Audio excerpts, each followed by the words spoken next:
Jeff. Oh, thank you, Louise. Noswaith, good evening, everybody. As Louise has mentioned, my name's Jeff. I work for Aberystwyth University. It's a real pleasure to be here with you virtually this evening, where we've got a bit of a two-parter to tonight's session. The first half, just over half an hour or so, I'll be going through the UCAS process, what to expect and when.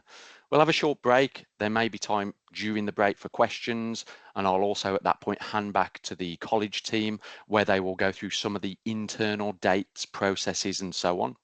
And then the second half, slightly shorter, just over 20 minutes or so, where I'll be touching upon how, as a parent, as a student, as a supporter, you can be making the most of University Open Days.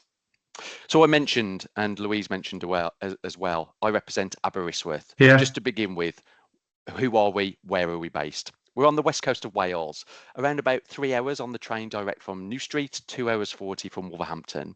You might be able to tell from my accent, I'm not from Aberystwyth. I live in Wolverhampton. This isn't, for those of you on the call early, this is not my view behind me out to Aberystwyth. I'm based in Wolverhampton. The sun is shining here, and I'm sure it is where you are this evening as well. I said Noswaith, which is good evening in Welsh. Diolch am wrando, thank you for listening. Any student who's looking at any Welsh university longer term, it's a common misconception that you need to speak Welsh to study in Wales. That is absolutely not true. You certainly don't need to speak Welsh to study in Wales. There's opportunities to learn, but you don't need to study at any of the Welsh universities. This is Aberystwyth.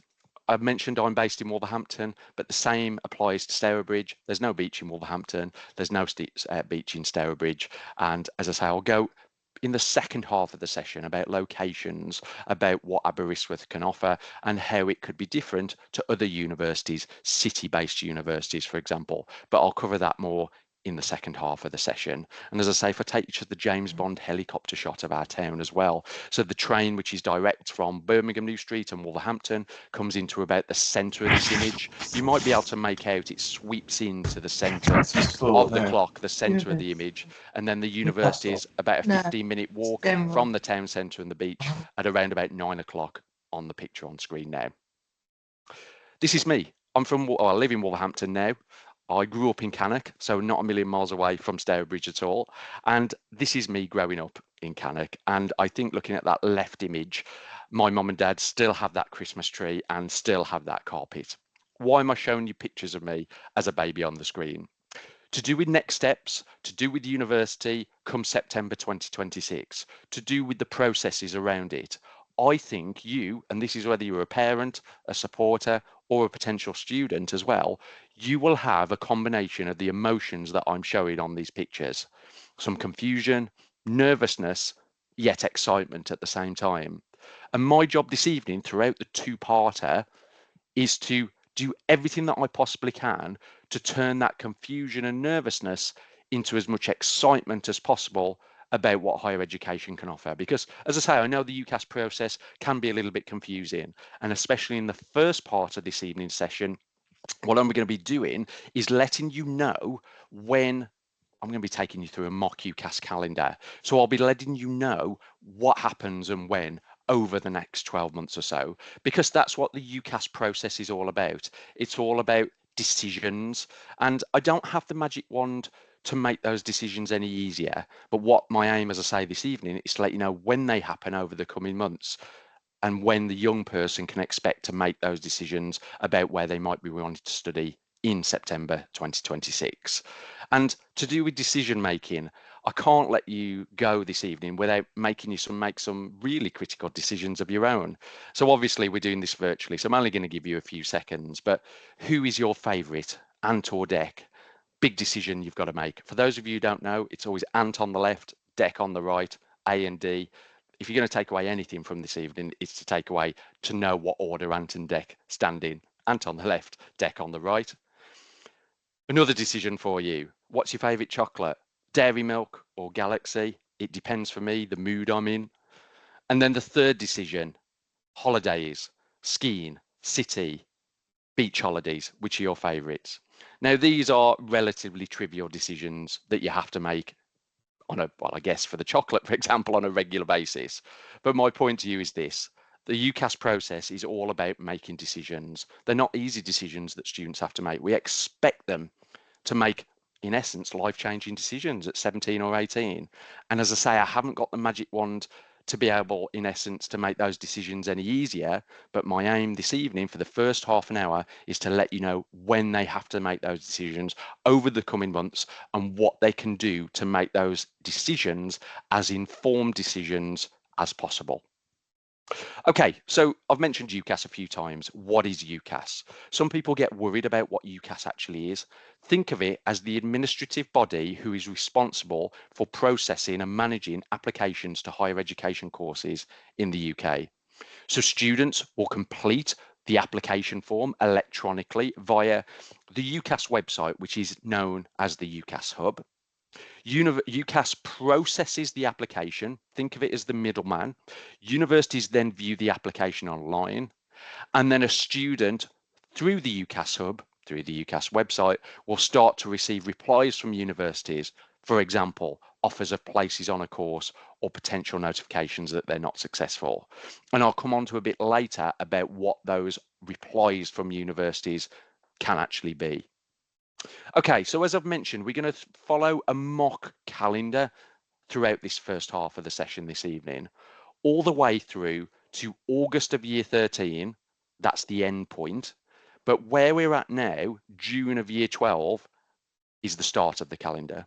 So I've got September and beforehand on screen. So think of all these months as in being in year 13, i.e. second year of college. We're now before September of year 13, because obviously it's the end of year 12 in June. And that's the point that we're going to start off with. So what the college will be starting to do with the young person is start the ball rolling with the UCAS application. They can't submit their university application yet. That will come in the autumn, but they can begin the UCAS application.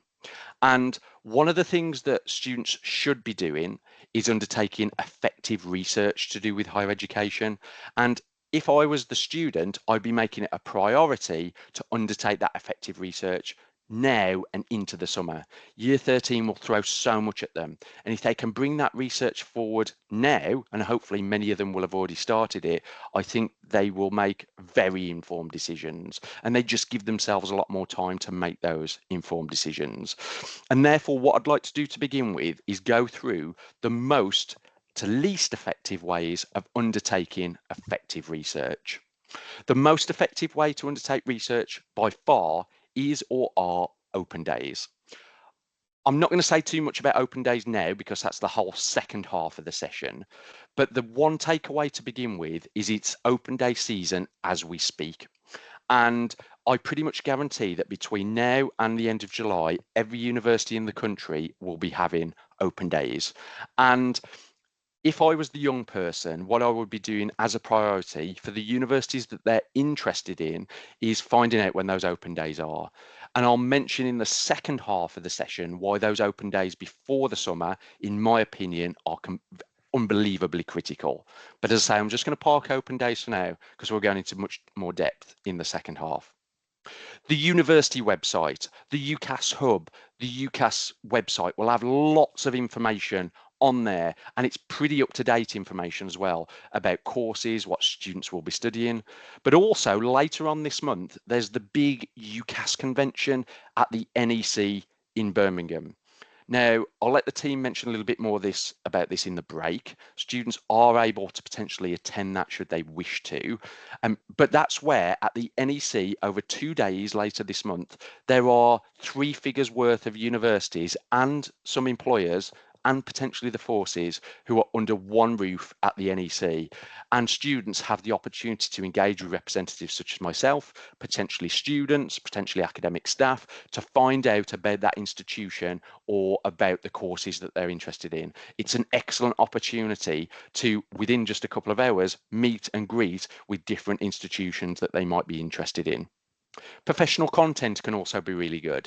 Things such as Unifrog, that's a system that's used in the college whereby there's 1,000,001 different parts to Unifrog where it's got things like apprenticeships, degree courses, skills, careers, lots of information, and it can really help with the decision-making process. But also other professional content, things like for anyone interested in NHS or health-related courses, the NHS website can be really good to find out what certain professions do day in, day out, and so on. The BPS website, the British Psychological Society website, anyone who's interested in psychology, can be a really good tool to find out about a particular profession and what people do in certain areas of psychology, which should help them decide whether that particular course is right for them or that subject. Student content, I'd treat it with a little bit of caution. The reason to take online vlogs or blogs that are produced by previous or current students with a little bit of caution is because they might be out of date. They might be a little bit misleading and not accurate. The best way for students and yourselves as parents and supporters to engage with current students is to meet ambassadors on open days. They will give true and down-to-earth answers to the questions that you might have.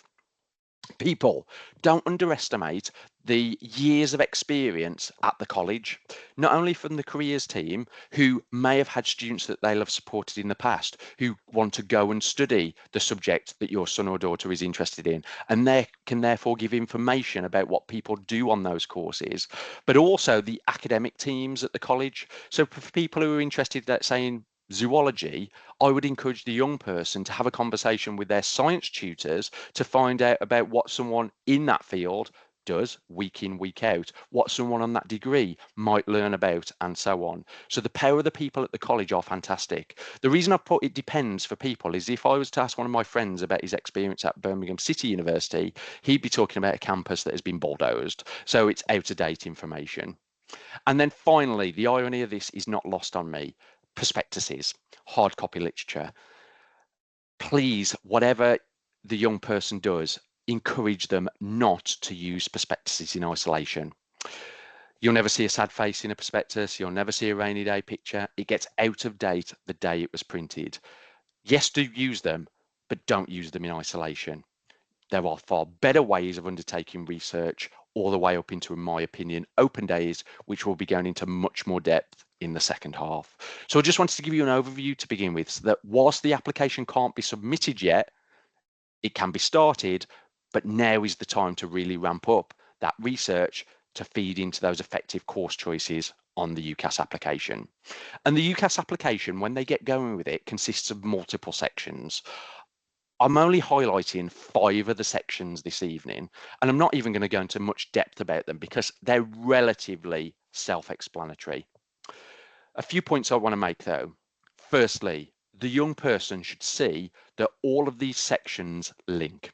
So if they have a really good experience over the summer, what the student should be doing is talking about that in the personal statement. But what the college needs to do is back the student up about that experience in the reference. So if they have a really good work experience placement in the summer, or they have some other volunteering opportunity, whilst the college might profess to be mind readers, they're not. So make sure that when they come back in the autumn, they let the college know what they've done over the summer so that the college can back them up in the reference if the student talks about it in the personal statement. Because what a university will expect is if a student has highlighted an excellent experience in the personal statement, that the college might make one reference to it in one way or another in the reference. The college will also provide predicted grades, and they are a basis that the university will use, or universities will use, to make a decision as to whether they can accept the student onto a course as well. So all of these sections link with each other. The student shouldn't be seeing any of them in isolation. Now, I know we've got a few students in the room, and I know a few parents may have heard about what I'm going to say now. So this is not a personal statement session. It's a whole other session that the college will be running with students in one way or another.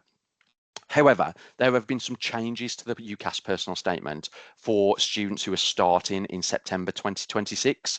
It used to be one block of text, but now there are 3 set questions that the personal statement consists of. The reason I wanted to highlight this to you as parents as well, and I know we've got some students in the room, is there has been some, in my opinion, misinformation out there that the UCAS personal statement has disappeared. That is not true. It has changed from that one block of text to 3 questions, but it has not disappeared. And these are the 3 sections, 3 questions that students will now have in the personal statement. Perhaps more so for the students in the room, very briefly, a few things to highlight about the changes. So some students and parents ask me, will a university only look at question 1 or question 2 or question 3? The answer is no. What a university or universities should be doing is reviewing all of the answers together. As a student, it's possible for them to repeat information because it could come into an answer for section 1 or 2 or 3 potentially. It could come into multiple sections. They don't have the character count to burn to repeat information. And also, I encourage them not to overthink. So if a response or an experience could come in perhaps, I don't know, section 2 or section 3, don't have sleepless nights thinking, oh, should it go into 2 or 3? Don't worry, as long as it's in there, that's the most important thing. The student can choose the split, how much weighting they give to each response, because some students will have more to talk about in one section than another. There is some minimum character count and a maximum character count. I won't go into any more depth about that now. The college will make students aware of that. Students should not be listing subjects or qualifications that they're studying in this section. It's wasted character count. And this is a really good change. We used to encourage students to have, and they needed a real killer introduction and a real hook of a start and a real great conclusion. They don't need that anymore. What UCAS want and what universities want is or are students literally just to answer each question. So I just wanted to spend that little bit of time on the personal statement because there have been changes. Some of you as parents, supporters may have heard about that, but it is still an integral part of the university application process. A real tip for you just before I move on, as parents, some students will struggle to write the personal statement. One thing I would encourage you to do to help them with that is, so as a student, get their phone out, get a friend, get a family member, get someone they trust, and get someone to interview them. Ask them questions about their skills, why they want to study something. You'll have a bit of a laugh doing it. After about 20 minutes, turn the recording off. For about 80% of students, doesn't work for everybody, but for about 80% of students, what they will find is they'll say something that they never thought to write down, and that can be then the catalyst to get their ideas on paper. So there's a real tip as to how you as parents and supporters can do just that to support the young person with their personal statement. There are some exceptions when they get going with the application, but for the simple presentation this evening, for simplicity, I'm going to stick to the main. And the main is that students can apply for up to 5 courses. And I'm going to work through an example. And it's for a student who's applying to business management, business and management in that broad area. A couple of things to mention. In this example, I've used 5 different universities, but in theory, a student could have 2 choices at one university, for example. Also, they only get the one personal statement for all of their choices. So it would be very difficult to show as a student that you are great or you excel in nursing and business in the same application. So that's why the 5 choices need to either be in the same, or I would say aligned at very least, areas, because as I say, it's very difficult to show you excel in one area and another in the same personal statement. It just becomes too diluted. So that's why all of the choices need to be in broadly the same area. Again, the college will provide, I'm sure, one-to-one advice to students should they have any questions in that regard. Now, 5 choices. I would say, and their students might hear this terminology as well, one of their choices should be an aspirational choice. One at a push 2 grades above what they're predicted. So let's say they're predicted ABB. I think one of their choices should be at AAB. One at a push 2 grades above what they're predicted. 2 of their choices should be solid, which are at what their predicted grades are. And 2 of their choices should be safe, 1 or 2 grades below what they're predicted. I'll let the college mention in the break if there's any different arrangements in the college, but broadly speaking, that 1-2-2 split, aspirational, solid, safe, is what I say in presentations such as this. Some students might have a 1-3-1 split, but you get the idea. They need a broad range in and around what their predicted grades are. 1 above, 2 at, maybe 2 slightly below. And something that students can do as well, which might help with the decision-making process, it's a real positive, transparent tool that UCAS have just introduced. Well, just in the recent years, something called UCAS Entry Grades Tool. So what that is students can go onto the UCAS website, and what they can do is search for a course at a particular university, and what they can do is see what the entry requirements are advertised at, but they can also see in reality what that particular course has accepted students with in the past. So a real transparent tool that UCAS have provided in recent years, the UCAS Entry Grades Tool. Some dull but really important stuff to make you aware of. So students in the room, what you have to make sure goes on your UCAS application is the college buzzword. The college buzzword will enable the college to see your application. If you don't put that buzzword on, they won't be able to see your application and potentially not be able to put a reference on, for example. So it's really important that buzzword goes on. There is a fee for the application, £28.95. It is waived for students who are in receipt of free school meals. I'll let the college mention a little bit later as to how that payment is made. It's really important for students that they put their correct qualifications that they are currently studying and have previously studied on there. If they've got any questions, it's much better that they ask and get it right than guess and get it wrong. So they have to ensure their correct current and previous qualifications go on. Also, as well, make sure that they put the correct universities on there. It's really easy. In Birmingham, for example, I think there's, depending how you look at the numbers, 7 different universities. It's really easy to slip into applying to the not the university that you think you are. So I know that's, if some of you might be smiling at that, but it has happened in the past. And also where students put the wrong course that they're applying to on there. Again, just encourage the young person to do themselves a favour and to spend the time on the relatively trivial administration to make sure all of this information is accurate. Now, some students might be studying music qualifications outside of college, or I had an email from my local leisure centre here in Wolverhampton not so long ago where they were offering lifeguard courses, and that attracted UCAS points. If they are studying any qualifications outside of college, they should also go onto the application because they could attract what is known as UCAS points. I'm going to come back to UCAS points momentarily.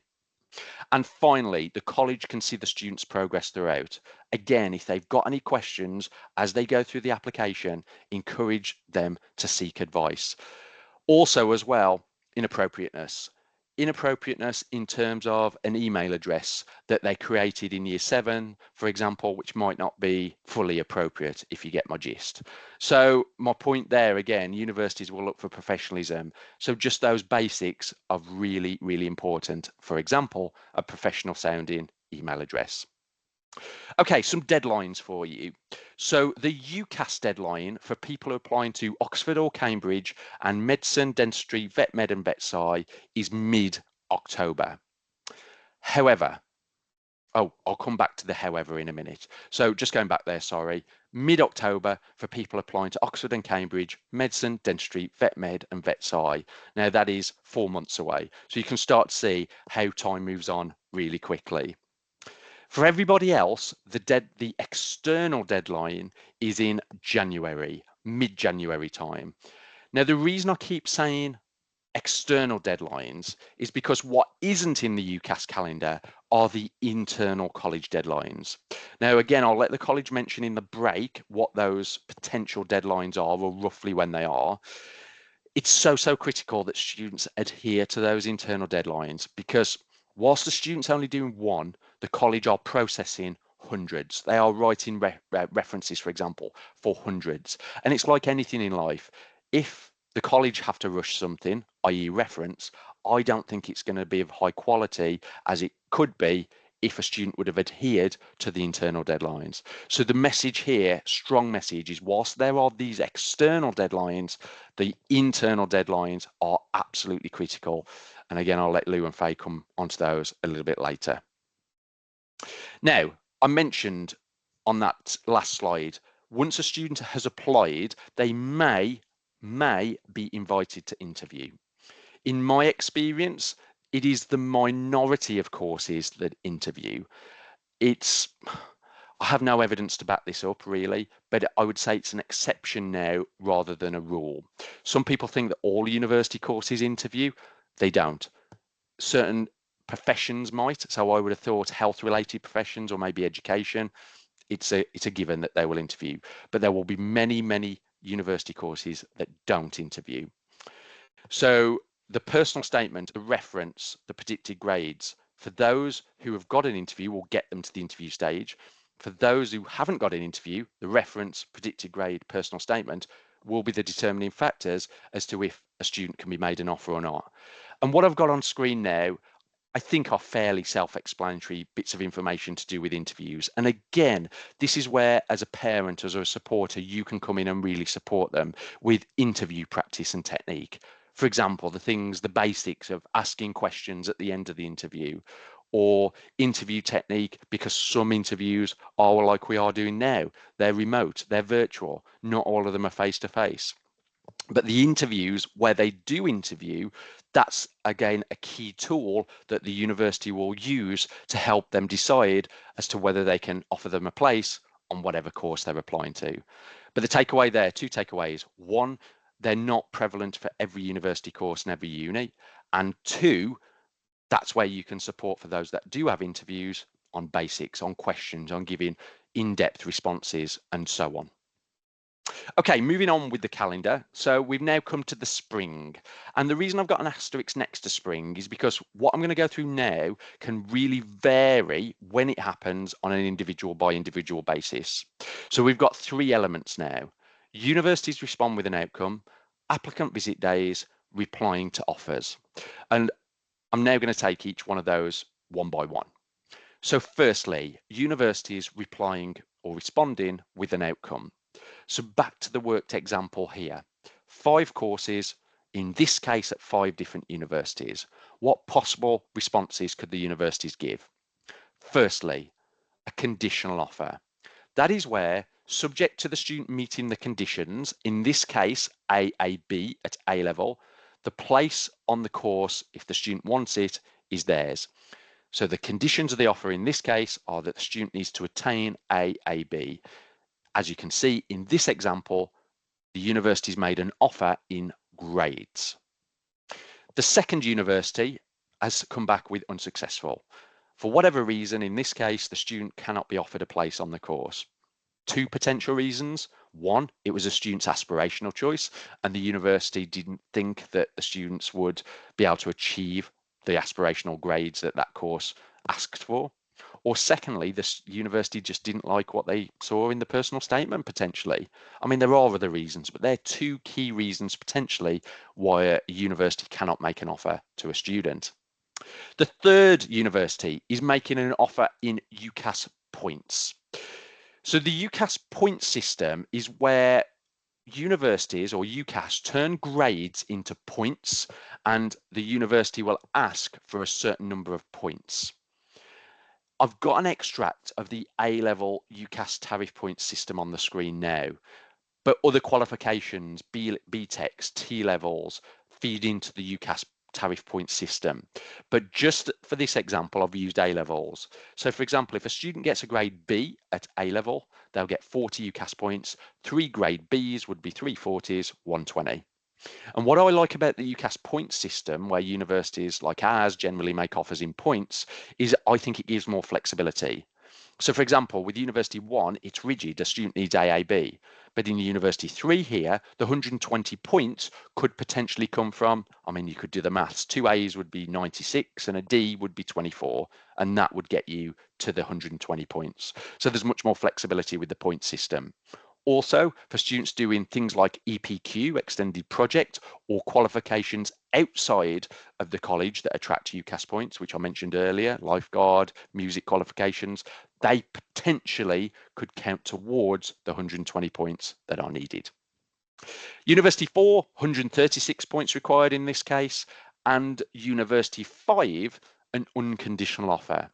Very rare for a 17, 18-year-old at the minute. The last time I looked, it was about 2.5% of students get an unconditional offer. An unconditional offer, very rare, as I mentioned. It's where a student, if they want the place on the course, it is theirs no matter what.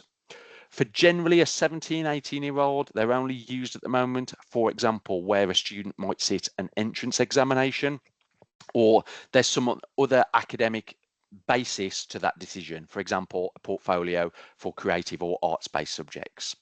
The key message to give to students, if they are fortunate enough to get an unconditional offer, is that that is not an excuse for them to take their foot off the pedal. Absolutely not. So when I went to university, I dropped out to begin with. I went back a year later. What did they look at a year later? They looked at my A-level results. So you never know when you need those qualifications in the future. Absolutely not an excuse, as I say, no apologies for saying it twice, to take their foot off the pedal. There might be other conditions that are associated with an offer. So for example, someone to applying for a biology degree, they might need a certain grade in their A-level biology. If they're applying to nursing, GCSE resit if they were taking one. And also primary education, non-academic condition, a satisfactory DBS check. So that's just to give you an idea of the responses that a university could give. And moving on from there, once a student has responses from universities, roughly in the springtime, they will be invited back to the university on what is known as an applicant visit day. So you might be thinking, well, we've been on an open day. Why would we go again on an applicant visit day? Well, firstly, the research never stops. It's another opportunity for students to ask questions about anything and everything to do with the uni, the course, and so on. And as I mentioned, most universities invite students commonly once they've received an offer back from the university, and that's why they're so important as well. The open day is taking place kind of now and in the autumn, but a student come the spring will be much further down the line. They'll be much deeper into the decision making process. So that's why those open applicant days later on are so important. And they are different to open days. In my experience, they're a lot smaller, and often they're much more practically based as well. So I'd really recommend attendance at them. Now, I've mentioned that most universities will invite students to them once they've received an offer. Some universities might do it a little bit differently. They might invite a student to an applicant day and combine it with an interview before an offer is made. As I say, in my experience, that's fewer universities do it in that way than the majority, but it could still be the case. And I know what I'm showing you now is such a cliche, but they're there to help the student decide if they can fall in love with the university and the course. A student, as I'll mention in the second half over and over again, they're going to be investing 3 or more years of their life at that particular university. And that's why these applicant days, attendance come the spring, in my opinion, are ultra important. So been on an applicant, students, universities have replied, they've been on an applicant day. Now the power is in the student's hands to reply to offers. And in its simplest form, what a student needs to do at this point is narrow the 5 down to a maximum of 2. Firstly, the university in an ideal world that they want to go to. They would make that what is known as their firm or their first choice. And in this case, it's University 4, which I've highlighted in green. Secondly, they could have what is known as an insurance choice, a backup choice.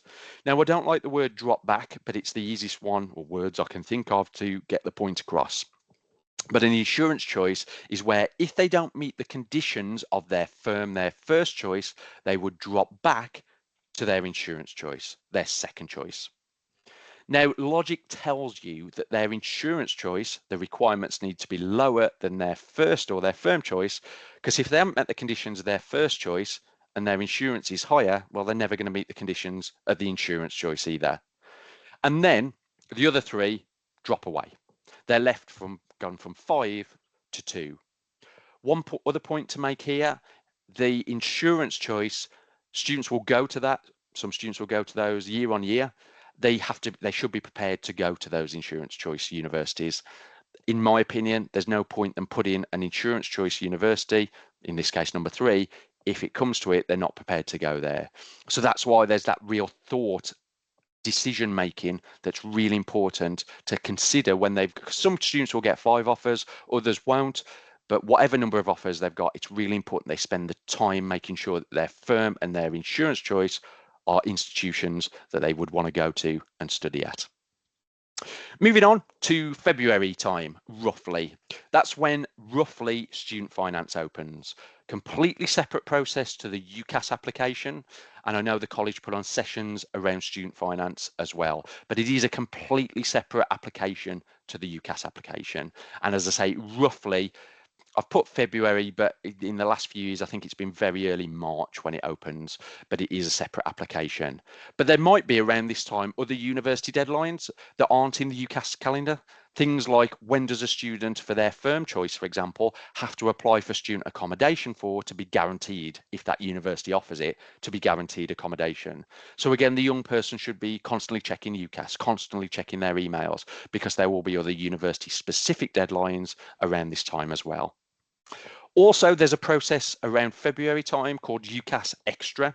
So not going to go into too much depth with UCAS Extra, but that's when a student, if they, for example, have not had any offers back at all from universities, or, for example, they've had a complete change of mind about the subject that they want to study, the college will support them with the process called UCAS Extra come February-ish time, if they're in that boat, where they can continue applying for courses one at a time. So if a student has no offers back, that's not by no means the end of the process. Or if they've had a complete change of mind, they can use this process called Extra in the spring to continue the applications going into universities. Finally, before I hand back to the college, just for the quick breather and the internal information, August time, August of year 13. On a Thursday in August of year 13, that's when results are due.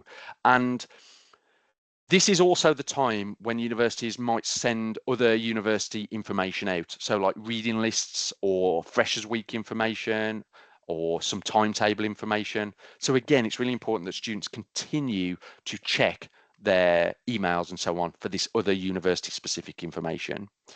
And then also around results time, there's the processes called confirmation and clearing.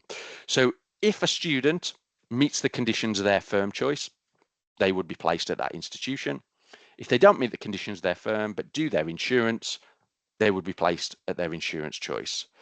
And what's so important for me, for multiple reasons, is that you are around and they are around on results day. Not only to share in the success with their peers, which is really important, and the staff at the college, but also as well, they may need a process called clearing. So if they don't meet the conditions of their firm choice and they don't meet the conditions of their insurance choice, they would then go into a process called clearing. And that's where, in its simplest form, students need to ring round different universities who still have vacancies on courses that they're interested in to sell themselves to those institutions. And I think that's much easier to do with the support of the college and to be locally rather than, for example, which has happened in the case at another university I used to work at, where a student rang 3 or 4 days after results day, a particular course was full, and we couldn't offer them a place. The reason they didn't ring earlier, because they said they were on holiday.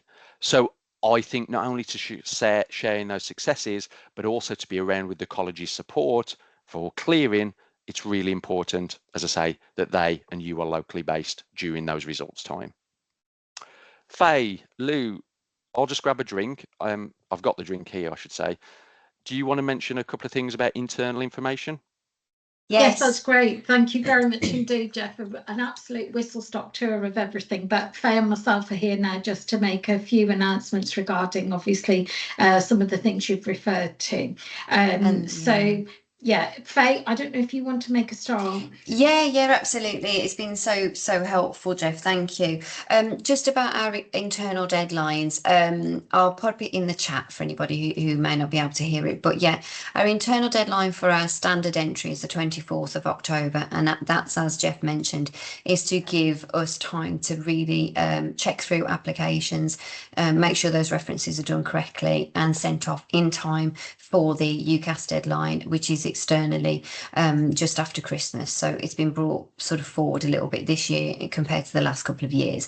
For early entry, it will be earlier than that. That's for medicine, dentistry, veterinary and Oxford and Cambridge. And that'll be more like the end of September. But if you're on that pathway, you will know about it because you'll be on Aspire and you'll be supported with your Aspire tutor for that. I just wanted to mention as well that this week And for the next few weeks after Futures Week, personal tutors will be going through the UCAS application forms with students literally in class to iron out any issues that students might have to do with signing up, using the buzzword, filling out any of those sections that Jeff has been mentioning. So please don't panic and feel like you have to go away and start making that application now independently, because you don't. Students will have access to help with their personal tutor. So do wait for that tutorial time, because that means that we can iron out any queries that you have. And of course, you can add those choices for your universities later. So you may start your application now, but once you've been out for open days, as Jeff's been mentioning, and he'll talk about that soon, he'll be able to go through that with you and why it's so important. But those choices can come a little bit later on your application. So at the moment, we're just going through the sort of, the initial stages of getting those together. Was there anything else? Free school meals. Yeah, sorry. Free school meals. Yes, sorry, if you could address that, Faye, and then I'll do the ones in the chat. Thank you. Free school meals and bursaries. So if any student in the last 6 years has had 3 free school meals, then you can ask for a fee waiver when you apply for UCAS, so you won't have to pay for it at the time of application. If your student or child, or if any of the students have a bursary rather than free school meals, you may be able to get that reimbursed through the college. It would just need to be paid at the time of application, and then you would apply for the reimbursement through the college. So there's just a slight change, whether it's a free school meal or whether it's bursary. And if you've got any queries about that, again, ask your PT or come and speak to us in careers and we can help with that. Thanks, Faye. And I'd just like to address the last 2 questions that have been put in the chat first, and then I'll come back to the first one.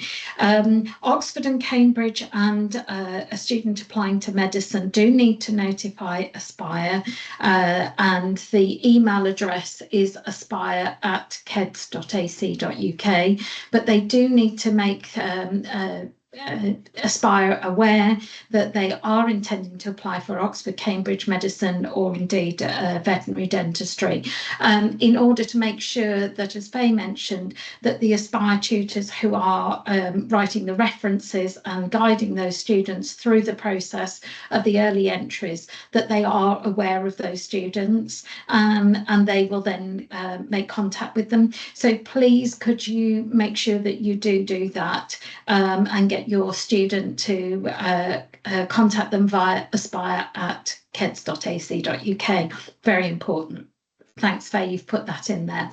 And the other thing is regarding predicted grades, and one of our guests has asked about inflated grades, etc. What I would say is that the college has issued clear guidance on predicted grades today, I believe today, and I'm right on that, Faye, I think yesterday or today, on how those are calculated. They are calculated very rigorously using the most recent SA3 grades, and that has been made clear as a procedure. There is no kind of inflation of grades. It's calculated accurately according to those guidelines. There is no application from students or parents for those to change. So I would encourage all parents to read those guidelines. They are absolute. Here at King Ed's, we don't believe it's in the interests of, or if somebody could just turn their microphone off for me, that would be great. Thank you. It is not in the interests of the student to have inflated grades. And whilst this may happen, and I can't guarantee that, but it might happen elsewhere, it does not happen at King Ed's for lots and lots of reasons, but mostly because it is not in the interests of the students to have those grades inflated and then to find that those are not able to be achieved. So I'd just like to make that very clear. Thanks so much, Lou. And I think that absolutely that will be coming out more to parents over the next sort of few days. What I will do is, because I'm conscious of time, is I will continue to reply to the questions in the chat where we can, because they're specific to things at the college, so that Jeff can continue if you're ready, Jeff, with the second part. Is that okay? Yeah, absolutely. Could you just refresh my memory what time you'd like me to be completed by?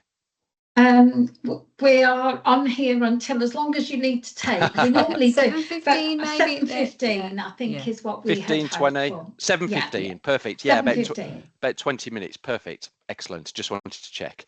Thank you. One other thing to mention just before I move on, and I didn't go into any depth in the presentation, but for the slight nuances that I mentioned in terms of the number of courses, the nuances apply to students who apply to Oxford and Cambridge, and also medicine, vet sci, vet med, and dentistry. I'm not going to go into any more depth with those now because I don't want to add any confusion, but I'm sure Aspire will be covering that process and what the slight differences are for students who are applying to Oxford, Cambridge, medicine, vet med, vet sci, and dentistry. So I'm sure Aspire will cover those separately.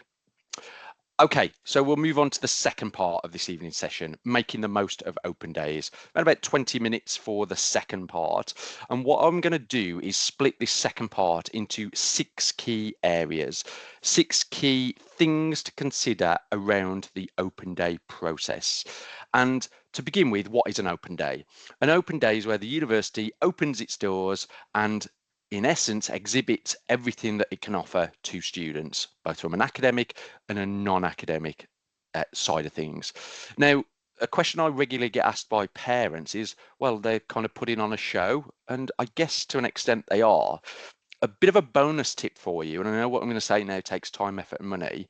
You go on an open day somewhere, it is absolutely not a problem for you to visit that location on another day when the open day is not taking place. Of course, so like our university, you wouldn't be able to get into certain buildings and so on, but you could certainly walk around campus outside. So you could see the university running on a day-to-day process, on a day, what happens on a day-to-day, on a week-to-week basis.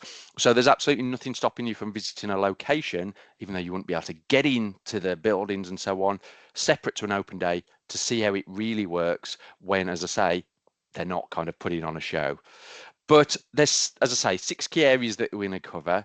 The first thing, before you get there. One of the things, don't see the open day in an open day in isolation.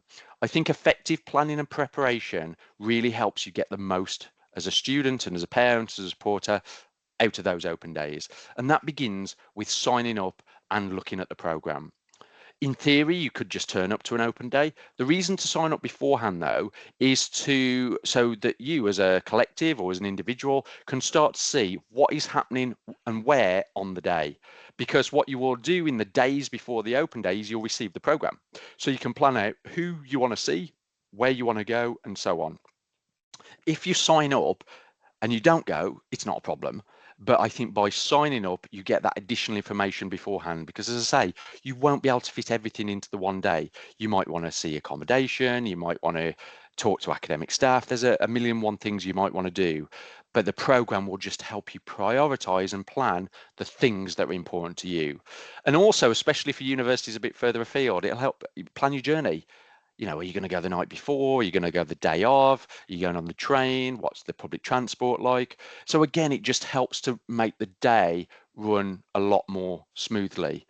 And for students in the room, I recommend that you take somebody with you, because they will give, and it could be a friend, family member, parent, supporter, it will just give that slightly different perspective on what you see. And also, I know this is really dull, but so important, take a pen and paper, because you might think you're going to remember everything, but you won't. It might be some information that will help you with your decision-making process, and you'll think, oh, I'll remember all of that, and you just don't, because you are throwing lots of information on the day. I'd encourage you to think of questions. I'll come back to that a little bit later, and also to consider the UCAS personal statement as well. And again, I'm going to come back to that momentarily. So as I say, I think I said it in the first half this evening, I'd be making it a priority for students in the room, but parent supporters can help with this, to look at those open days, when they take place. Most of them take place on Saturdays. I know, and I testing my local knowledge, for those came in slightly later, I live in Wolverhampton, so I know our area really well. One of the Birmingham universities used to have an open day on a Sunday, another one had one on a Friday, but the vast majority are on a Saturday. And everyone's got things in life, work, part-time jobs for students, recreation, college, volunteering, social life. The earlier they know when those open days are, the more they can plan life around those as well. Moving on to the second of the 6 key areas, the must-dos at the event. First thing to say at open days is, I think academics, non-academic staff, student ambassadors on open days are ultra friendly. And so many people have the misconception that the only team that you engage with are academic areas. And academic areas are key to an open day. They are absolutely key. But as you'll see in a minute, they're not the only stakeholder group to engage with. But when you visit the academic area or areas that you're interested in, it could be more than one area, you might have an overview of the course, you might get a tour of the facilities, you'll find out what you'll be studying day in, day out, week in, week out. The analogy I always give to students is, if they're looking to study history, you can't get the whole of history since the beginning of time into one degree. So what areas of history would the course contain, and so on. You'll find out about how you're going to be taught, assessed, the links with industry. If the course has, if it's appropriate, the rubber stamp of excellence from the relevant professional body. And you can also find out, again, I'm going to come back to it in a minute, what they are looking for in a strong applicant. Now, I mentioned some people think the only stakeholder group to engage with are academic staff or academic areas. Absolutely key, but just as key as, in my opinion, are the non-academic areas. This is where we've all got individual expectations, needs, wants, and so on. So some of these will vary depending on the individual, but you'll have the opportunity to potentially see accommodation, speak to colleagues from student support, meet careers team, find out about finance and funding, the students' union who represent students, and admissions colleagues are on hand should you have any questions around qualifications and entry requirements. Some would argue the most important stakeholders group to engage with are student ambassadors. Student ambassadors, as I did definitely mention in the first half, they are students who will give true and down-to-earth answers to the questions that you might have. They might take you on a campus tour. They might be dotted around campus to signpost you. At ABBA, they're in yellow t-shirts. They'll be visible for you to see and to engage with, but they can talk to you about their own journey, experiences, the support they've received, what they want to do in the future. And I think this is really key as well, and it leads perfectly onto the third section that we're going to cover, is what would their advice be for their former year 12, year 13 self? What do they know now that they wish they would have known in year 12 and 13? And that is the prelude to the next key area, the key insider questions to ask throughout the day. You ask questions, you'll leave with answers. You don't ask questions and you'll leave with questions. And of course, there's opportunities for you to get them answered at a later point. But again, I would spend the time beforehand thinking about what is important to you. What are those questions that you want answering? And I was talking to someone about this the other day. I know this takes time, effort, and money. I get that, open days. You'd never go and buy a house without going to look at it, though. And it's so, I think the same with the university.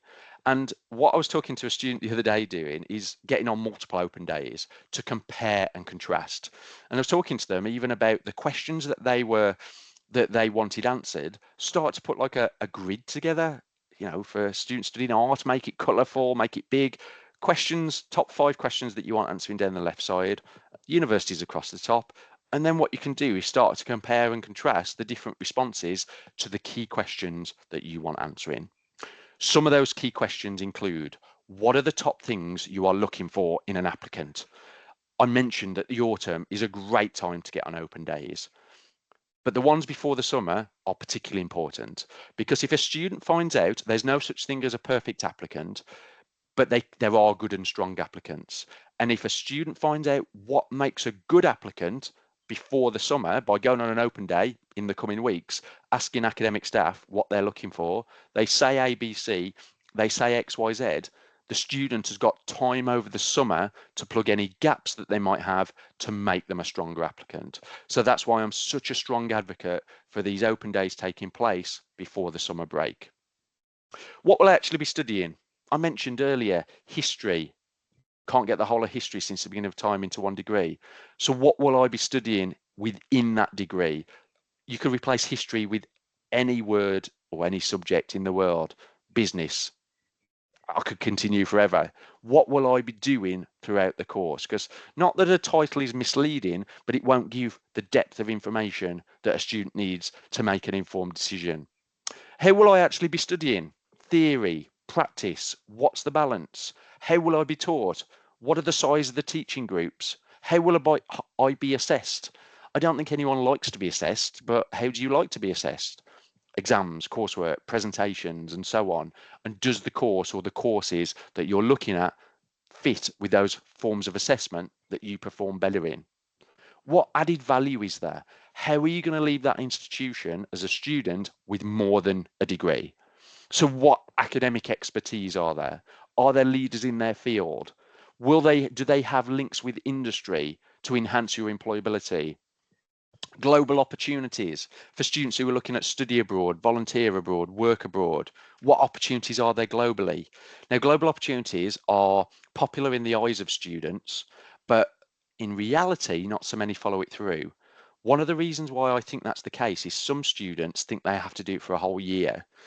Well, of course they can look to do it for a whole year. But for example, at Aber in the past, we've had students who've gone on a conference across Europe just for a few days. But again, the open day is a great way for students to find out about those opportunities globally. What jobs and professions are open to me post university life, after graduation? What have people who've done that course gone on to do? Work-wise, sector-wise, profession-wise, potentially salary-wise, if the student is extrinsically motivated financially. And on finances as well, what scholarships and bursaries can I apply for? So interchangeable terms, in my opinion, some students would refer to this as free money. And the reason they refer to it is generally because it doesn't have to be repaid. It's an incentive a university will offer, but also charities and other organisations offer them as well. And Unifrog has these on them. But it's an incentive, for example, a university might offer for you to study at that institution or a particular course. Another takeaway from the scholarships and bursaries, when do I have to apply for them by? They're really going to be kicking themselves if they sit next to someone in October 2026 in a lecture who's just said they've had the first 500 quid of a certain scholarship. And they're like, well, I didn't know about that, or I didn't apply for it in time. So that's a great time again on the open day to find out more about those scholarships and bursaries. What different accommodation options are there? I'd encourage the student to think about what their negotiables are with accommodation. So do they want en suite? Do they want the most modern? What is it that's important to them? And then also as well, perhaps most importantly, what is student life like at the university? And this is where ambassadors come into their own. They are potentially living and breathing that location 24/7. And again, student life can consist of 1,000,001 different things. And again, from the young person's point of view, think about what areas of student life are important to them. The students' union, sports, employment, volunteering, course representation. I don't know, that again, the list could go on and on, but think about those elements of student life that are important and find out about them on the open day. This is just 3, 6, 8 questions that I've got on the screen that's starting to give you an idea of those questions to ask on an open day to enable you to come away thinking, well, yeah, I like what I heard here, or actually what I heard at another university, was fitted more what I was looking for, and so on. And I just think, going back to what I said a couple of minutes ago, that table, that grid is a really good tool for the student to be able to visualize the answers to these questions from the different institutions that they visit.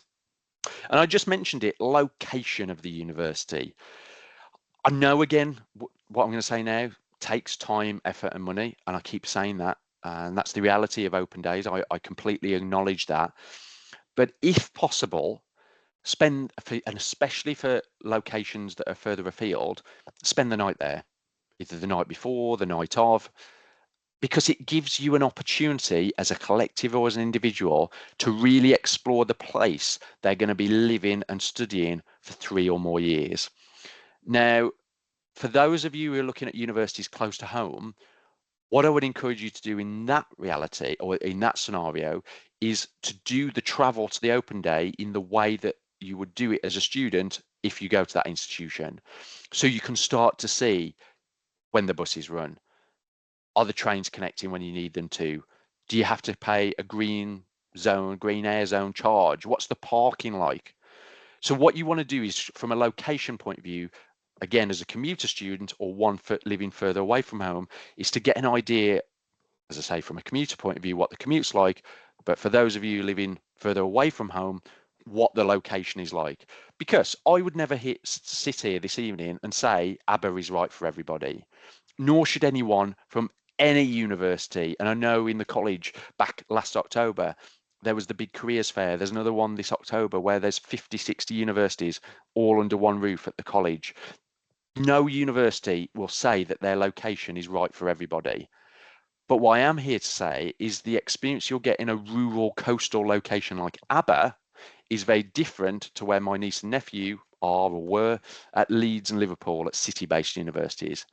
And by exploring the location outside of the open day, it gives you an opportunity to see whether that location is right for them and for you. And also the location, some universities are going to be campus-based universities, a little bit like student villages, give or take, everything's in one place.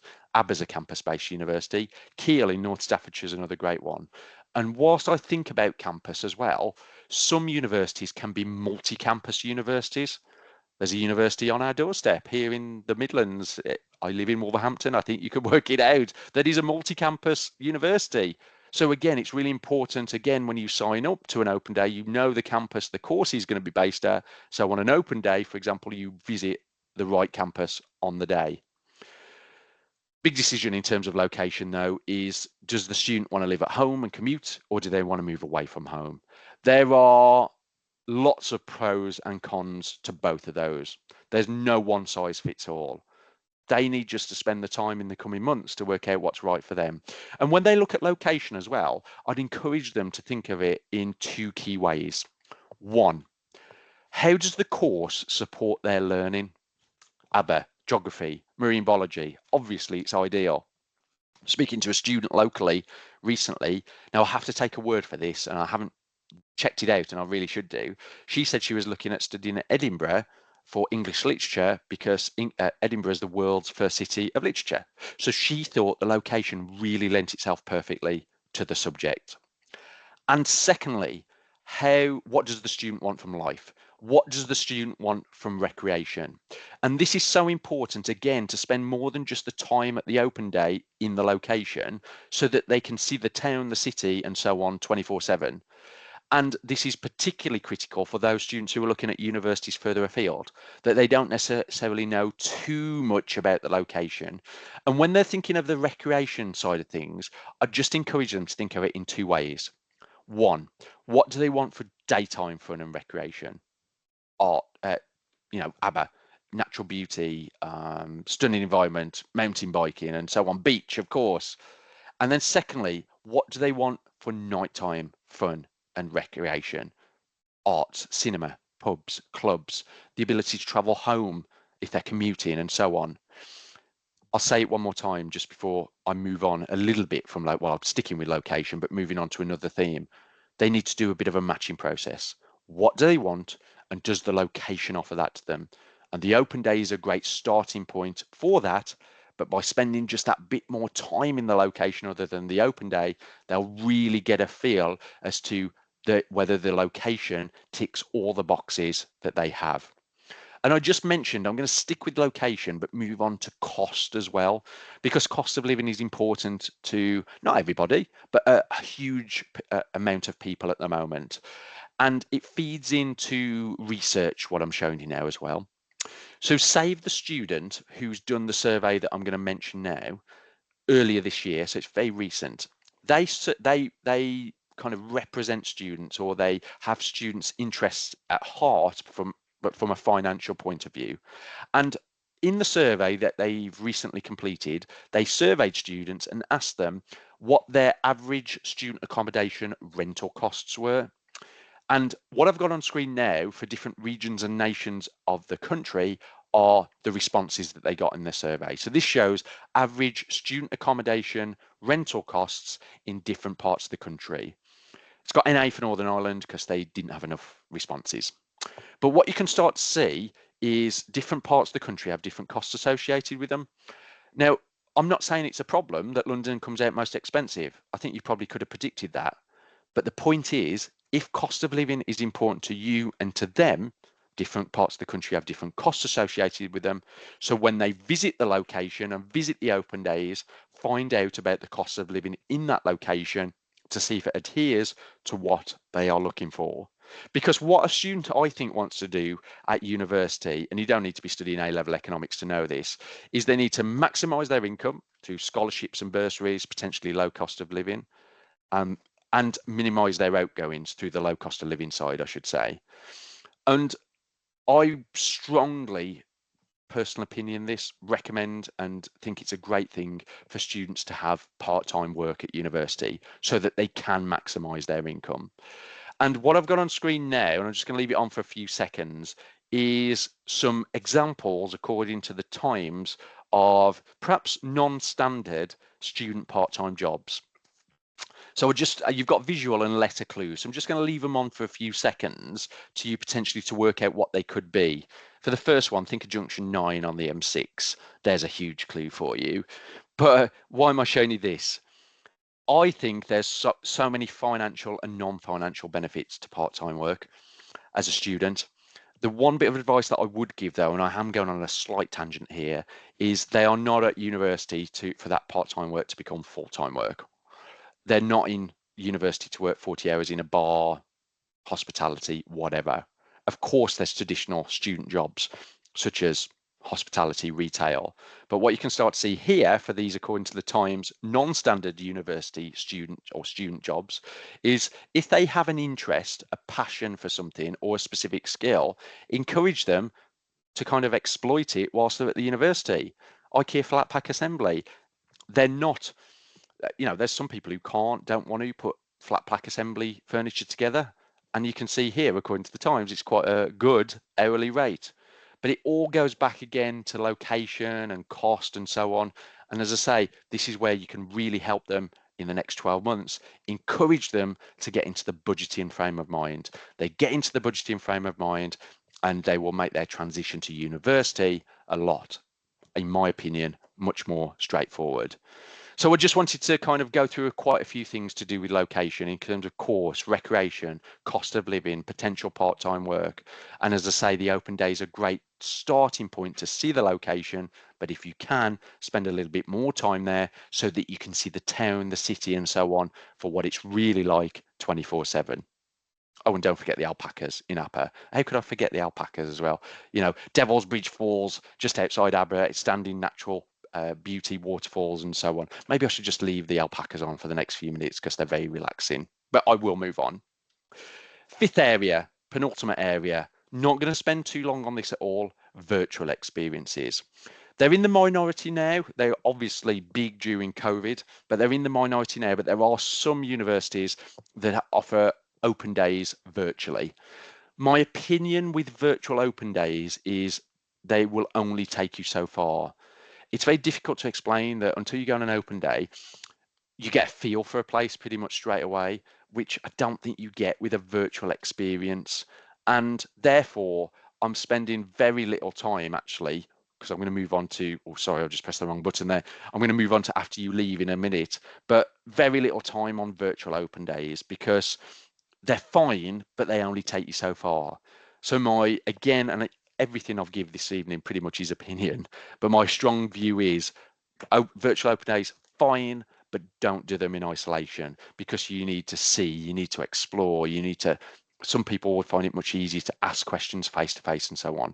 So yes, they're fine, but not on their own. Physical open days are the best way. Finally, just before I hand back to the team, after you leave, as I say, don't see the open day in isolation.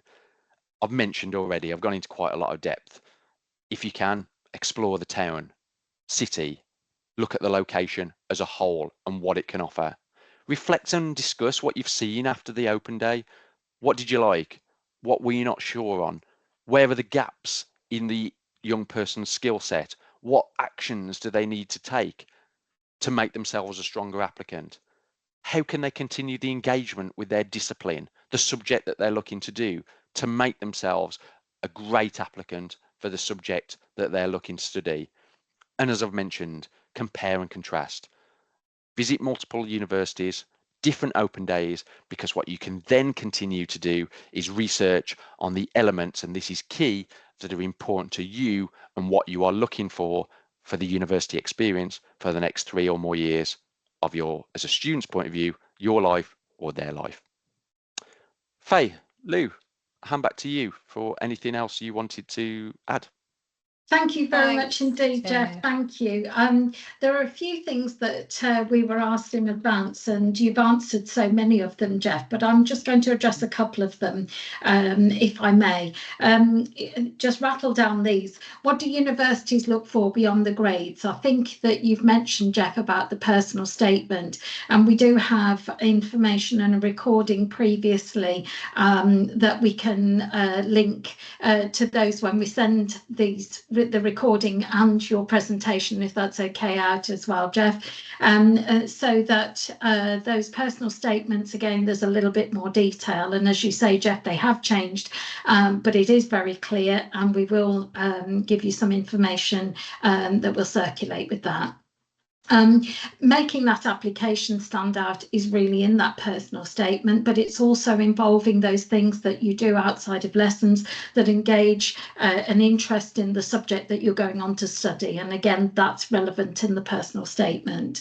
Student loans for accommodation costs as well as tuition fees. We quite recently did a session on student finance, and again, that was all explained, and not to brush over those questions, but we will actually link again the talk that we did previously, which is available on the website as well, but I know that Faye will include those, because it's really important as well when looking at things like accommodation.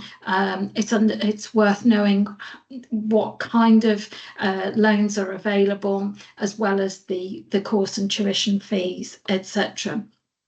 University open days. I think a list of those is very rare to find, a complete list of university open days, though I think there are, I have put in the chat one link to the uni days, I think, which advertises the majority, but it's always worth checking on the individual websites. There isn't something that completely lists all of those open days. That I know of, unless Jeff can correct me on that. Widening participation. Anybody who has extenuating circumstances or anything that might fit, then please do talk to the individual university, but most of those will come through on your application if they are to do with extenuating circumstances. But it is always, again, worth looking at the websites and talking to the admissions policy people in the individual universities. What advice would you give a student if they know where they want to go to uni but are not sure on which course? Book an appointment with Faye or myself if that is of an urgent nature, but also using Unifrog, and parents have access to Unifrog as well. It's a great tool to start searching using the 3 subjects at A level and any interests, and that can be a really useful tool. But visiting open days and exploring courses, there's no substitute at all. I think Jeff gave you a timeline on various things to do, and accommodation comes into that stage that you mentioned, Jeff. I think that's really important. Somebody's asked about, you know, getting that, but again, that's individual universities once an offer is kind of been made. And deferring a place for a year. Some students decide that they want to go to university, but they know they want to take a gap year. And there is some information on the careers tab of the website, suggestions for planning a gap year, but a deferred place can be given by some universities on some courses. Not all universities and not all courses can be given at the time of application. If a student was going to apply in the current year for a deferred place, they can do that if the university allows them to do that on that course. Sometimes students know that they want to apply to university, but they intend to pack out their year with investigation on what course they want to do, or maybe travelling, or it may be that they actually want to increase their work experience in order to better apply for those courses. And that's really important to know whether you want to defer a place because you know definitely that you want to actually go the following year and that the university allows it, or apply in the year afterwards as an ex-student. And on our website, there will be guidance on how to do that and attach yourselves to the centre, and we then apply a reference only. That procedure is also listed on our website under careers. Faye, have you got anything else that you want to add to that whistle-stop answer to some questions? What I would encourage But I would encourage parents to do, if you have anything that we haven't answered, either from Jeff, Faye or myself, please do email careers@keds.ac.uk, because we're very, very happy to help. Yes, please. I think, I think you've done a great job of going through those queries that was put in beforehand. And as you say, Jeff's probably answered a lot of those already. I'm not sure, sorry, because I was typing away. I'm not sure if you touched on the widening participation. There was a question that specifically asked, and maybe Jeff, you could help with this. Do you know if contextual offers are applied by universities automatically? I feel that it's done, differently by each university. Would that be the case, do you think? There's probably a long and a short answer to that one. I think the short answer is it should be. The long answer, I guess it depends on the widening participation the contextual criteria at a particular institution. And it's not beyond the realms of possibility that sometimes things get missed. So I think I guess politicians' answer to that one would be to check at the individual universities, and any questions, the admissions teams will be more than happy to help. And I'm sure in college before, you guys have helped students call admissions team just to check that any contextual criteria has been applied, and it can be worth double checking sometimes. Different universities will have lots of different criteria, and it will vary from an institution to institution basis, but if they've got the information to be able to make a contextual offer, my opinion is that should automatically be applied. That sounds great. There's a few questions coming through, a bit more about can they get the slides from you, Jeff? And I'm sure that we can circulate those afterwards, along with the recording for this tonight, along with the links that we've been putting on here as well. I know that there was a lot of queries about SA3 grades and SA4 grades. All of that information has been sent out to students today in their student email. So do please get online and have a look in their inboxes. It's all in there. Don't panic and don't worry about it is what I would say. Ask your students, and for students on here, speak to teachers, speak to your PTs. They'll be able to explain it really easily and clearly for you. I know that not everybody is quite so straightforward. So if you've got any queries at all, as I say, you can always email in either to us or to the teaching staff or your PT for more information. So I hope that helps to clarify all of that and to put some minds at ease where that's concerned. Absolutely. And in summary, what I would say is that using Unifrog is a great tool that we really advocate for parents and students, and Faye has just put how to sign up for parents, but you are all eligible for looking at that both with your student or independently, and that's really a great source. I would encourage everybody to visit the universities, as Jeff said, but particularly Aber, because we're very fond of Aber, and actually actually it's a great location, great courses, but there are so many of these universities that we would certainly advise you to go and look at the website, talk to the students. There are online chats as well that you can often do with a buddy online immediately when will spring up when you go onto the website for the universities. But visiting, there is no substitute. You get an absolute feel, as Jeff said, really important. Also, one of the things that just sprang to mind is about industrial placement years and years abroad, which when you're looking at courses, some students think, well, you know, I would like to get a taste for what it would be like to apply my knowledge in a setting, in industrial placement or abroad. And it's really important to get the right UCAS code to go with those, but to talk again to the individual universities about whether that's a sign up initially or a sign up once you get there. But those can be very useful. Faye and I are available, particularly from September onwards, to make sure that students who need a one-to-one appointment can gain one of those.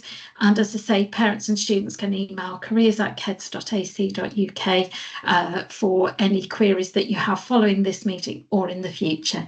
Jeff, thank you so much for coming online with us. It's been absolutely great to have all of that planning ahead given to everybody. Thank you to parents and students who've attended and been patient online till 7:25, but hopefully that's been really useful. We wish you all a very pleasant evening. And Jeff, I don't know if you want to say goodbye in Welsh. Oh, diolch Armando, thank you very much, and hwyl fawr, or goodbye. I'm learning, so yeah, hwyl fawr. Take care. Thank you. Thank you. Thank you very much. Thanks, Jeff. All Jeff. the very best, everyone. Thank you. Good night.